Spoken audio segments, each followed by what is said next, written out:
Welcome to another episode of Problem Busters. So I'm here with my man JG. Hello, Jonathan. How are you, mate? I'm good, Ollie. How are you? Good, thank you. Made it through another week, and fair to say that spring has sprung, so I'm super happy about that. Yes, unless you're in Austin and you've recently had that snowstorm that hit, which was, it was Might really... be time to plant some trees, people. Yes. And funny enough, good segue into our guest due to remote working. As you know, we work with, in our day jobs, we work with teams across the globe. We have an esteemed guest with us. We do indeed. So welcoming to the show, Zoltan Vass. I hope I'm saying that correctly, my friend.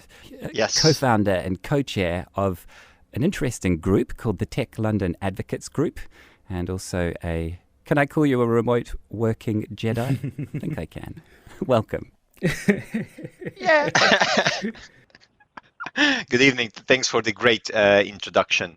And you spelled my name, you pronounced my name correctly. So my name is Zoltan, and I'm the co-founder and co-chair of Tech London Advocates Remote Working Group. And I have 20 years experience in tech, digital, and remote working. Originally, I'm from Serbia, but I'm Hungarian, and I live in the UK since 2012. Mm-hmm. So back home, I was working at the government and built satellite offices and the municipality's first website. Then I moved to London, and I was at the Dorchester as an IT specialist, and an undercover Gallup inspector rated my customer service skills of 95.8%. Then I established my business in 2015 and was mainly involved in web development, mainly in e-commerce. And the British Interactive Media Association named me as one of the most influential people in Britain in digital. Then I left my company in 2018 when I joined a larger company as head of delivery. We had around 600-700 devs, and as you can imagine, mainly I had my own department, and mainly I was responsible for delivering programs and projects, and it was 99% remotely. Did you say that was 2008? No, 2018. Okay. Still ahead of the curve in terms of the remote working movement, right? Yeah, exactly. So, when it comes to remote working, as I mentioned, I worked a lot, like back home, I was building satellite offices, and it was around building really, like VPNs and how we communicate with offices in villages and make sure that, like people know what they are doing and communication flows. So that's something that, like I started that from my early career, actually. I like the way you say that also matter-of-factly. It's, I think it's a cultural thing, but you've got some pretty big wins in there and some pretty good background in the topic of remote work. What is the problem that you'd like to discuss with us today? Well, thanks for inviting for your podcast, because I think, like the issue that I'm seeing, it's really relevant, and I had a ton of conversations in the past year. And the main issue that I'm seeing is that many companies and people think that remote working is just basically sitting at your desk, having a laptop and an internet connection, and then that's it. So the issue that I'm seeing is that they don't see how, for example, immersive technology, mental fitness, remote recruitment, online education is connected to remote working and digital collaboration or cybersecurity and stuff like that.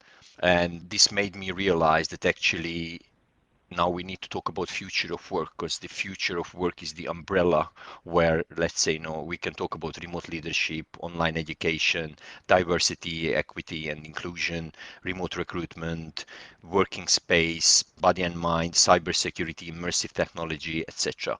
So it's really important that we understand that all the future of work and what's happening, it's being underpinned by remote working and digital collaboration, technology and digital and humans. Yeah. Considering the climate that we're in now with the recent global pandemic, I've seen that it had a tendency to force organizations into remote working, push the industry, certain industries towards remote working. Are you seeing sort of the similar impact in society from your experience? That's correct. This is a really good point, actually, what you mentioned. So most of the companies they've been forced to work remotely, and that's why the current experience for some people and for some companies is not really the right one. And that's why I see that many companies started seeing the benefits of working remotely and learning how to operate in a digital space. Because if companies and people learn how to operate in a digital space, they can connect with talents easily, like outside the UK. And it is crucial because the UK is one of the strongest economy in the world and driving the innovation. And as we know, innovation requires cognitively diverse talents. That's why remote working and digital collaboration is crucial for the UK economy and companies to embrace it and learn how to work properly. Yeah, I agree. Considering I've seen a lot of research and a number of CEOs, I forget the publication, I think it may have just been a blog by a consultancy firm. And they were saying that a number of CEOs are seeing that a large amount of their workforce will continue working remotely post-pandemic. So what do you have in place? How do you help consult these sort of companies into remote working? How are you looking at solving your problem effectively? Well, the problem. I saw from some studies, like a consultancy, I think it was Kinsey, they were saying that a number of CEOs see a proportion of their workforce continuing to work remotely. What sort of advice, how would you go towards helping them solve that issue of introducing that new culture of remote working into their organization? So I believe it really depends from the size of the organization and how they are looking to move to the greater like remote working and digital collaboration. Because I see that some companies will opt for some type of hybrid environment. So I see that people require greater flexibility, and some companies will probably offer a more rigid hybrid environment, which means that let's say they will say that you can, like work from the office, you need to work from the office 3 days and you can work from home 2 days. But there are companies who will offer a lot, bigger flexibility. Let's say you can go to the office whenever you feel or whenever you feel like, or if you really need to go to the office. And I see that so some companies are more confident, moving into a greater remote working and digital collaboration space, while some companies are less confident. So I believe this hybrid environment is kind of like a transition period for a greater remote working. Again, I'm not saying that all the companies must go 100% remote or they will go, because that would be a bit silly. But it a lot comes down to the leadership and management, because this is all about change and business transformation, and that requires a lot of energy, time, effort, and this is a heavy lifting. How are you seeing the need to remote work, which really just happened to us all by accident, didn't it, at the beginning of lockdown this time last year? How are you seeing that affect teams and people through your work? So I would say, again, it depends from the type of the company and sectors. So if some companies and people, like they really embrace remote working, and there are large, companies who, like Twitter, Salesforce, Spotify, Facebook, like they told that they will allow their employees to work from home remotely, like forever, which is like it really shows that they see the benefits of people working from home or remotely and flexibly. So that's something, like which is really great to see. And I see that, like if it has been done, like properly, and you have the right environment to work remotely, then the productivity increases a lot. And because people can organize their life, and instead of commuting 2-3 hours a day and getting knackered by traveling, they can invest that time in something else, whether like they want to exercise, they want to be with their family, maybe they just want to rest. It is more rewarding and fulfilling, I would say.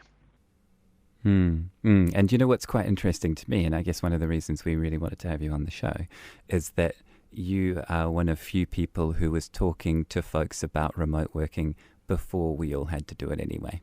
for a year, right? So you kind of got a data point of, or some data points of what some of your customers and folks in your sphere of influence were like before and what they are now. So what are some of the businesses that are really struggling with this remote working way, who may actually find themselves needing to go back to in person? So we ran a survey, and at the moment we are collaborating with the Loughborough University, and we are doing some research around these, challenges and as well.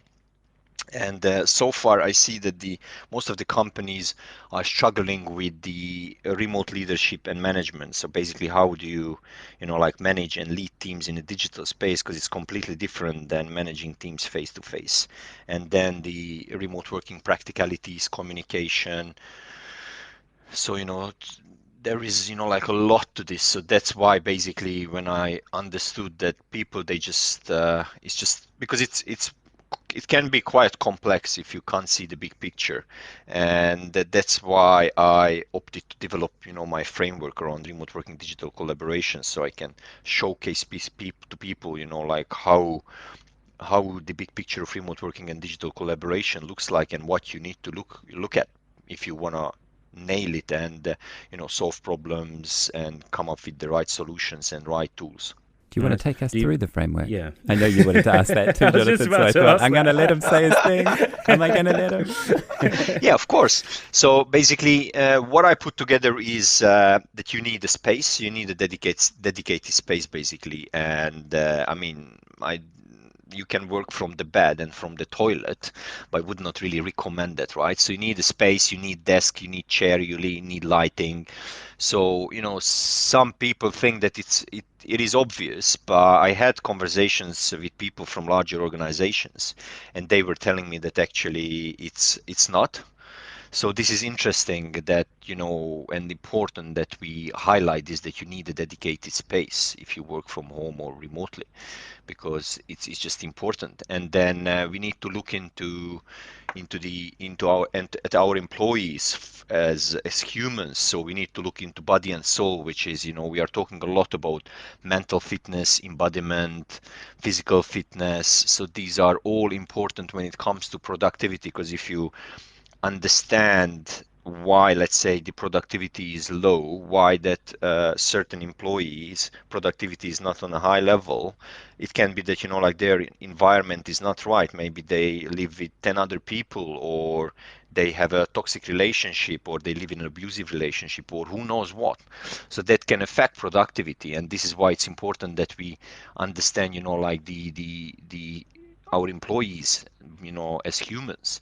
And then we have the hard pillar, which is the tech and digital. You need to have a laptop, and then cyber security is really important. Ideally, I always suggest wired internet connection, governance and processes to be on place. And then we can move to the soft pillar, which is the digital leadership and management, asynchronous and synchronous communication. Again, it is really important to understand, why we need to have different levels of asynchronous communication and how that should look like. Ownership and responsibility, measurement, reporting. So this is all about, more about, soft side of things. And then we can talk about the future of work, which is more about, immersive technology, how immersive technology will help, the remote working and digital collaboration to create new experiences for people. And how can I, if I want to have a global workforce, how can I do that? So, and then again, the diversity, equity, inclusion is a really important piece as well, because I see that. What do you mean when you say that? Because a lot of people say that, but I get the impression that when you say it, there's a sense of urgency around it, like there is no other way. You mean around the diversity piece? Yeah. Because for innovation, it's really important that we understand that if we bring in people who have different perspectives, that helps innovation. Because as I mentioned, like I'm the co-founder and co-chair of the Techland Advocacy Remote Working Group, and we have a board of 17 people. And on the board, we have people from completely different perspectives, and they are all senior, from education, from university, from mental fitness, recruitment, and all these people bring in completely different perspectives because they see, remote working and digital collaboration from a different angle.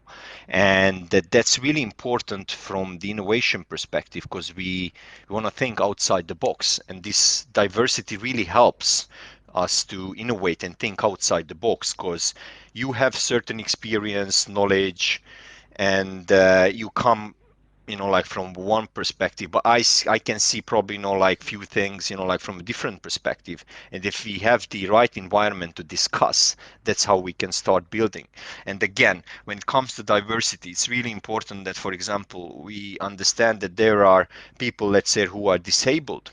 And it's important that we understand that maybe there are, like really talented disabled people who just can't go to the office, but they would like to work in tech and digital. So now they will be able to get jobs, because if companies learn how to recruit remotely and onboard these people and operate in digital space, they can tap into like these talents as well, which is really important. And also we are also discussing how we could, help unemployed people to be re-employed. So, for example, I worked in hospitality, and I understand that some people, they have really good customer service skills.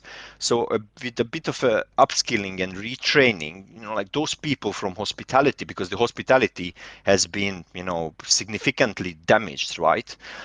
Those people could find, I don't know, account manager or project manager, community manager jobs in tech and digital, because tech and digital is really growing. So this is why, like this piece is really important, that we understand why, like diversity, cognitive diversity, inclusion, it's why it is important. Mm. Yeah, and that retraining is important, isn't it? Jonathan, we've talked about it in terms of with Alice Luthier, in terms of teaching people to code, and the fact that many adults are realizing that software engineering might be something they want to emerge into.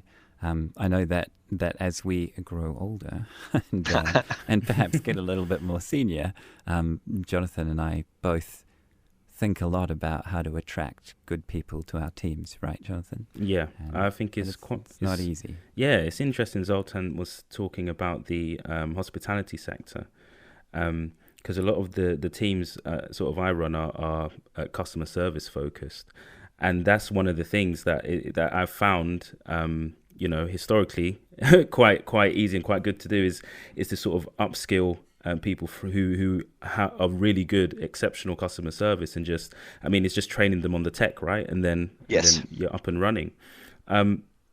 So leaning from that, I'd imagine it's a leadership standpoint, and your company being in place to help you manage and train people when you're onboarding them and trying to upskill them.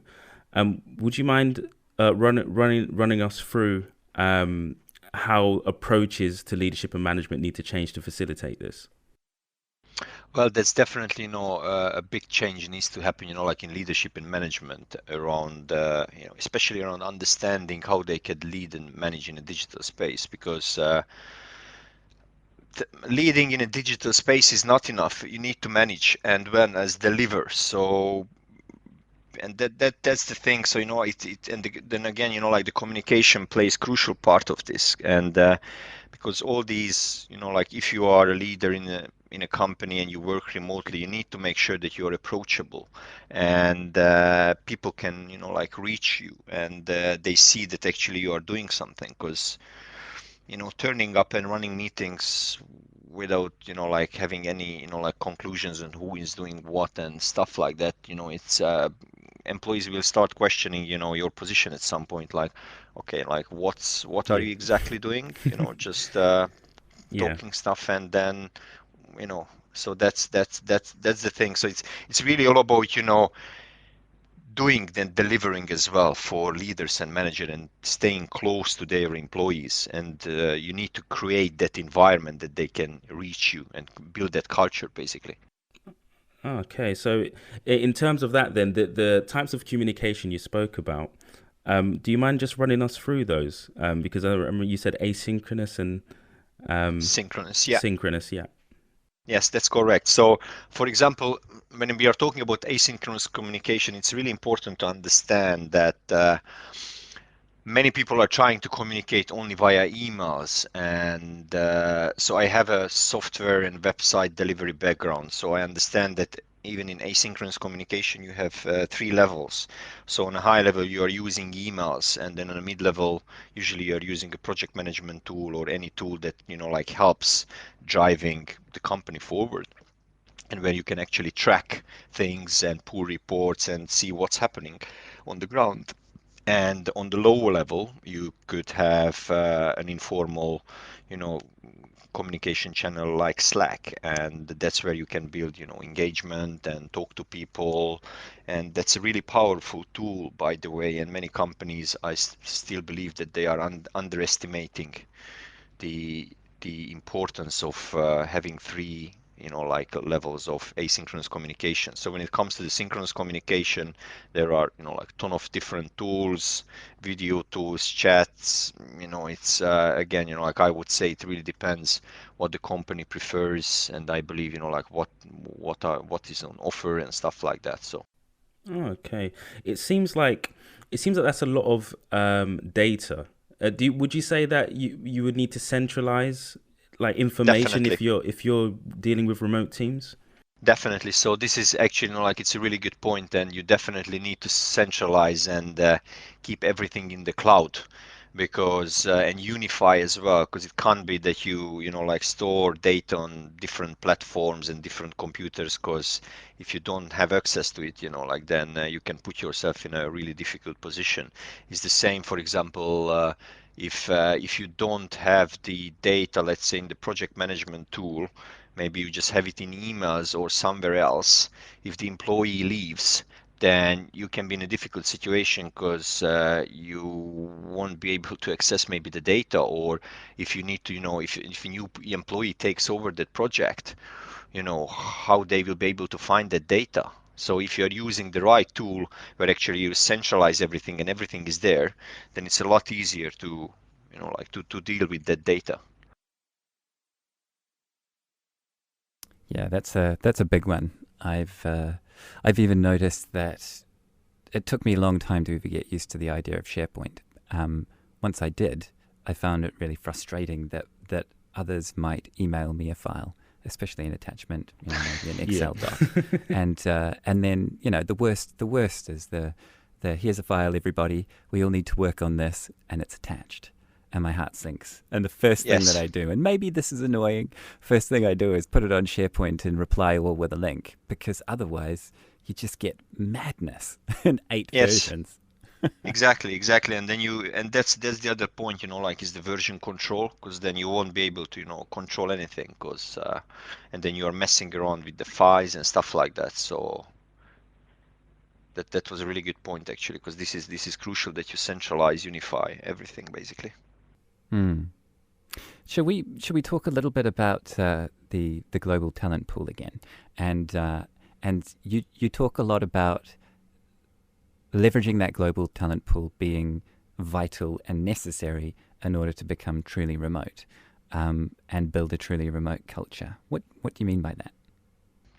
So it really again comes down to working with talents who bring in different perspectives and views to the table, because we have different backgrounds, different experience, and that's why we see things from different perspective. And that's why it's important that we work with these people, across the globe, because that will, help us to innovate better. And actually, like our world is driven by innovation.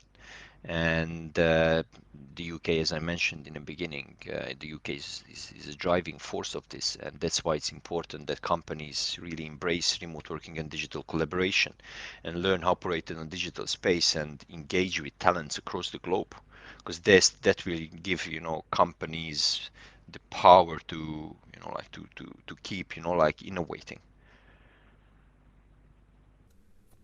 It's funny how change happens. It almost seems like it takes forever for it to begin, and then you don't think about it for a while, and then you see it everywhere, right? Yes, exactly. That's correct. Yes, yeah.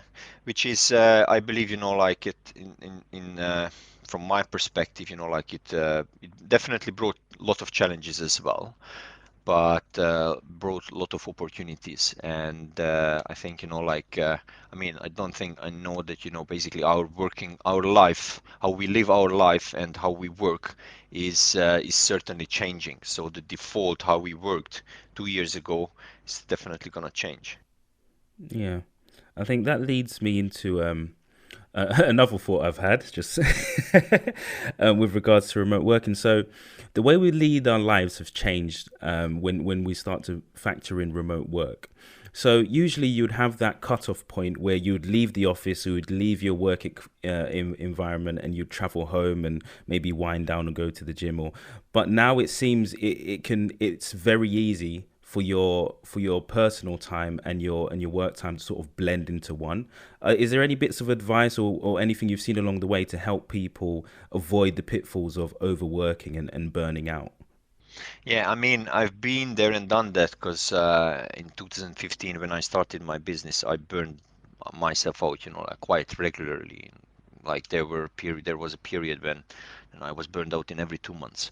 Basically, then I realized that I need to set my boundaries and I need to have a routine. And then basically, like how I work now is then usually I wake up at 7.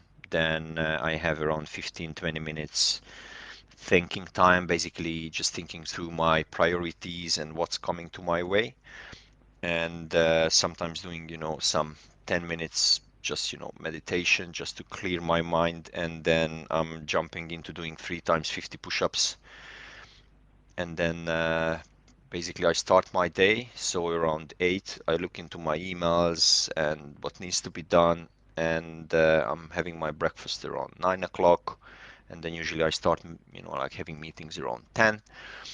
Then a lunch break, a nap. I could really recommend a nap, 20 minutes, 30 minutes top. That really helps to reboot yourself, and that helps to increase productivity as well.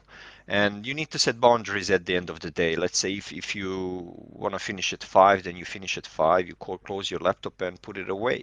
I mean, at the end of the day, I understand that sometimes, like even I, work longer hours. I work until 6 or 7 and stuff like that. But then a day after, I'm trying to, have a bit more break. So I'm trying to find that balance. So it's really important that we understand that we need to find the balance around this. So it's how you close your day. It's really important. Whether, like you close your laptop, you go for a walk, you start training, maybe, like write a journal, but it's important that you have boundaries and don't check your emails on phone and stuff like that. So you really need to, like set crystal clear boundaries. And again, it will come down to the company as well, making sure that they are don't pushing their employees, that I don't know, some senior people are sending emails after 5, 6, 7, 8, or even 9 o'clock or something like that, and then the employee is having the responsibility kind of to respond, which is really wrong. So I think again, like it comes down to the company culture as well. So that we need to have boundaries. Otherwise, as you mentioned, people, like will just keep, like burning out, which is not good. Yeah, and what's really interesting about that is I feel like at once we've had two major changes. One being we're all working from home, which has those benefits that you've talked about for people who have ability challenges or in terms of mobility challenges, and then also people who are geographically far away from places of work. So I love that. But then secondly, I also feel like there's been this change where all of us have this layer of COVID dread and stress, which just, it makes me feel like you put the machine under stress and you see the cracks sooner, right? And I feel like companies and teams are now seeing where the cracks are. Perhaps That's correct. previously people soaked up the pressure, right? But now they just get a migraine or have to have a day off. Yes, exactly. And there is a lot more pressure now because, as you mentioned, because of COVID and maybe, because of their environment where they, like live and work. So that's why, like the situation is a bit more, complex. But I believe, like as we are slowly moving, like out of this COVID and we see the light at the end of the tunnel, people will, start changing and our life will, start changing and we will see, like a lot more benefits. So, but it is important that we talk about these things, and companies should really embrace and open up and make sure that, they are talking about things. Because, again, I just had a conversation around mental health, mental fitness, and there is, like a really high possibility that, all these issues around mental health will just come to the surface in the next year, 2 and 3. So it's really important that that's why, companies will have the mental fitness on their agenda and they are talking about these things and help their employees if they need any help. So it will be absolutely crucial because it will affect productivity, and if the productivity drops, then it will affect the whole company turnover and like the whole business basically. Yeah, yeah. Maybe just turning this to hiring managers. What would you say to somebody when they put a job ad out and they get an applicant who's not from the same country as them? I think previously people have just discounted that, right? And said, I'm sorry, you're in Romania, Bulgaria, Spain, Italy, New Zealand, and I'm in the UK. What would you say to them now? Well, I would say the biggest, like thing that they need to, understand is with an open mind and understand that there's a different culture, whether we are talking about hiring people from Eastern Europe or Asia or America or Latin America.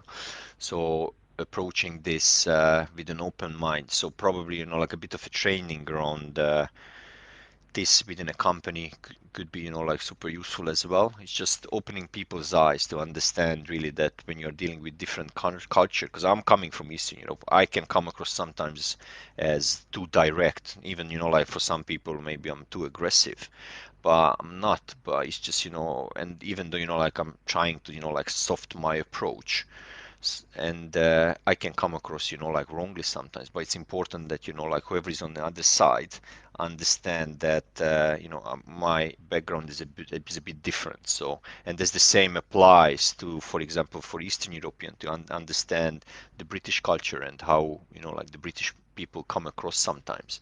And I think this is, again, it's really important that this is on the agenda, this topic, and people are openly talking about this.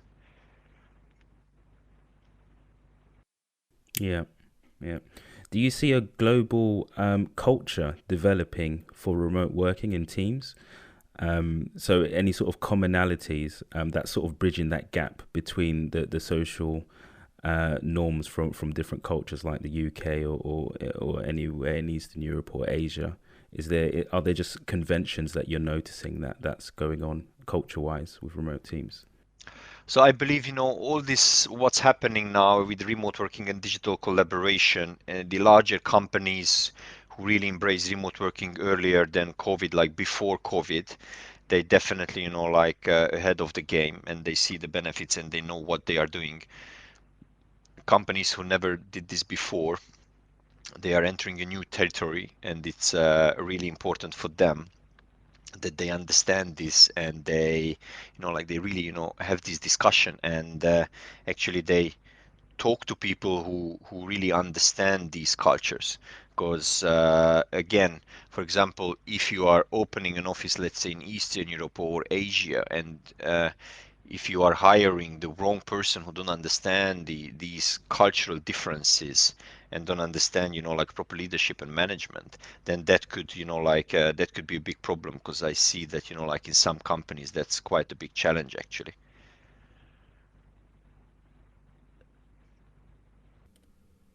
Yeah, yeah, I think that one's huge. And just picking up on the idea of challenges, we did a bit of a survey just in terms of our own teams, and it's really interesting to just based on the question of what do you find most challenging about remote work in this current year that we've had, and 36 of the 100 people that replied said they missed face-to-face interactions.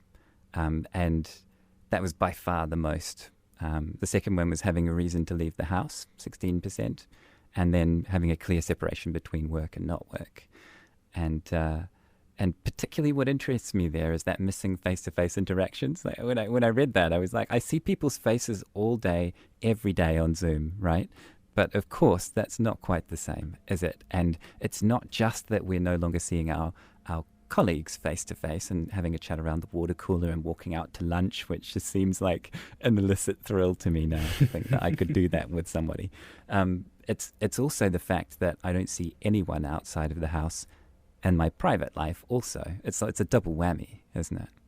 Yes, that's correct. And this is why I see that, for example, if companies can enable or they have, budget, let's say, that they could rent, like a space at a co-working space, or just, secure some time for their employees. Let's say if you are living, if you work and live in Bristol or Birmingham or, Germany, like Berlin, that you have a hub where you can actually, go and meet people. So I see that this is something that it's started developing actually. So rather than having, fixed offices, headquarters, I believe that these offices will be more distributed, or even if companies won't have offices, they will have rented spaces at co-working spaces. So if you feel that I actually, I really feel that I'm missing some face-to-face interaction, I will just, walk to my co-working space where, where we have our base basically, and I can go there whenever I want. And, that's where I see that, people are, starting, some companies started developing this. That's such a cool idea, isn't it? And imagine back in the day when we worked together, Jonathan. Imagine, we'd just have our weekly meeting in Brighton, and you'd come down here for that, and sometimes I'd come up to London, and we'd go to different parts of the city. That actually sounds like an outing more than a weekly meeting. Yeah. Exactly. So I think, I'm seeing that this is something that it's coming up, and I also see that there is quite a big interest in redesigning the workplaces as well, to to make sure that it's not super dry, that workplace, when you walk in, if you need to go to the office and stuff like that. So it's rather about helping people to enjoy and be more productive basically, because if you enjoy where you are going in that space, and you feel comfortable, then that's the most important thing. Super interesting, isn't it? Tech companies often show the way, don't they? Because they want to grow, and they need to grow the fastest. They need to attract the talent the fastest, and so they kind of adopt trends early. And I'm thinking of folks like Google who've had gyms and cafes and showers and things like that at work for a long time, right? Yes, that's correct. Yes, and they had the budget when all this pandemic started. They had the budget, so I think they allocated £1,000 for every employee, so they could have, bought, I don't know, a desk or a chair, so to set up their, working space basically at home, which was great. Very good. I reckon it might be time to move into the sharing section. What do you reckon, Jonathan? I think so. So Zoltan, we asked this question of every one of our guests. What book or film most inspired you recently? So I would say, so there is a book from somebody who I know, Minter Dial, and it is about You Lead. So it is about leadership. So I can highly recommend that book. And when it comes to movies, I would say it's a series, Mindhunter. I can highly recommend that. That's a great one. And I just started, watching Vikings again, because I really love that. And yeah. You like that? That's a good one. I was speaking to my little sister as well. She likes it. And we did one of these these DNA tests to see our ancestry because we're West Indian. So we really wanted to Ah, see, yeah, we really wanted to see where in Africa our family came from, and we found out we were part Scandinavian, which is and part Belarus as well. So that's quite funny. wow. Yeah. So That's an interesting mix. that's a definitely interesting mix. So And I'm it's 18% Irish, which yeah. is obviously why I love Murphy's so much.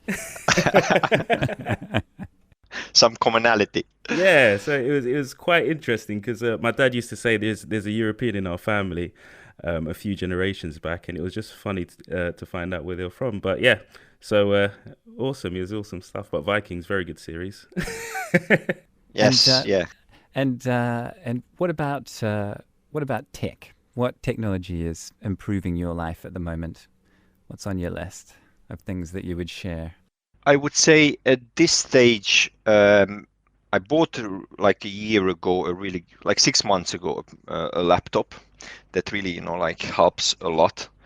And that's something because, like I work remotely and from home. So, like having a really, like reliable laptop, that's something that really helps. And I bought also a headset, Jabra, and that's a really good one because like if you're having calls, it's important that you have like a clear voice. And beside this, entertainment. So I love music, and I bought some speakers and proper amplifier. So I have a really good hi-fi system at home. I have Quest 2, so I'm experimenting with the virtual world, playing and climbing the Mount Everest and stuff like that. And I have a PlayStation 4 as well. So sometimes I'm playing with my brother online and just chilling and You're not signing detaching myself. you're not signing up for a PS5 and hoping that you Uh, can get in before all the crypto people. I was thinking actually, like about, because I bought PS4 a few months ago, and I was thinking, should I buy a PS5? And because I'm not a massive gamer, I just play sometimes. I was like, it's not worth for me to invest that much money into PS5 because the quality of the games for me and on PS4 is still fine and it works for me. So I invested that money into a hi-fi system and basically, like the What did you Oculus get? Quest. So I got monitor audio speakers and Yamaha amplifier. Yeah, proper. So yes, they are proper because I have a friend who is basically he's working at a company and they are installing these hi-fi systems in at homes. And I asked him, what would you recommend? And that's why like I bought it, and it's just absolutely fantastic. We'll get the details off you and put it in the show notes for sure. I recently got some Earfun Go U-Boom speakers, which are basically a Chinese company with really good tech that copied the idea of that sort of conical speaker that stands up that Bose put out a few years ago. And these ones are it is amazing how far speakers have come. And a pair of Yes. these is like £75, and Wow. they offer wireless surround on the TV, and Wow. it really makes me smack my lips. I absolutely love it. The quality, yeah, it's important. Yeah, that's right. That's right. And what about people you look up in the world? Who do you look up to? So, Russ Shaw, who is the founder of Tech London Advocates and Global Tech Advocates. So, we had I've been introduced to him a year ago, and then we had a conversation about this remote working. And basically, he really liked the idea, and he gave me this opportunity to build this group. And that's like how I met my co-founder, and now we will be 1 year old in May, and we have already almost 300 advocates, and we have advocates from NHS, Metropolitan Police, BBC, the government, Reed, Deloitte, Microsoft, British Red Cross, Verizon, So what do you Hiscox, do? HP. What does the group do? So we are really, it's a volunteer group, and we help people with remote working, sharing best practices, useful articles, And really, it's not just about remote working, as I mentioned in the beginning, and that's why we are rebranding and we will be future of work, because remote working, like you have the cybersecurity aspect, you have the remote recruitment, mental fitness, online education, remote leadership, so immersive technology. So there is a lot more to that than just, sitting in front of the laptop and working. So remote working is a lot more to that. And if people want to find out more about Tech London Advocates, we'll put the link in the show notes. Is the group open for anybody to follow and join, or how does that work? Yes, it's a free group. Anybody can join, regardless from your seniority and whether you are a black belt remote worker or you are just, starting up, and you are more than welcome to join us.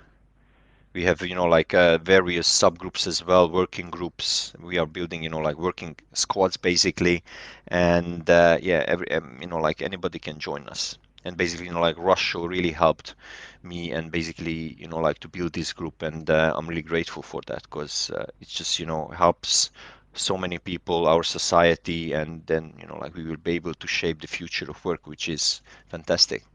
It's fulfilling. Yeah. And how can people find out more about you other than going to Tech London Advocates? So if you go to my website or Google my name, which is Zoltan Vass, so it's Zoltanvass, you can Google that, and I have my website, which is my basically first name and last name, zoltanvass.com, and you can find more, out about me, and or Google Tech London Advocates Remote Working, and then you can find me there as well. Beautiful. All right. And for people that know they have another 3 or 4 months of remote work ahead of them, would you have any closing thoughts, like 2 or 3 things that you would want them to remember about this call, to put into place for their own remote working to survive this pandemic? Yeah, have crystal clear boundaries, be transparent, raise your concerns, and over communicate. That's really important. And be open to change. Beautiful. Thank you. Thank you for being on the show. It's really interesting to talk to someone who lives and breathes remote work and helping people do it the right way. Thank you so much for inviting me. I really enjoyed the conversation. Likewise. I would like to thank our guest and our listeners for tuning in of this episode of Problem Busters. Don't forget to follow us on Facebook at Problem Busters, Twitter, Problem_Busters, and on LinkedIn, Problem Busters Podcast. We really appreciate the feedback we've been getting from our listeners. And don't forget to share and subscribe. Thank you very much. And we'll see you next time. Thanks, Zoltan. Thank you, guys.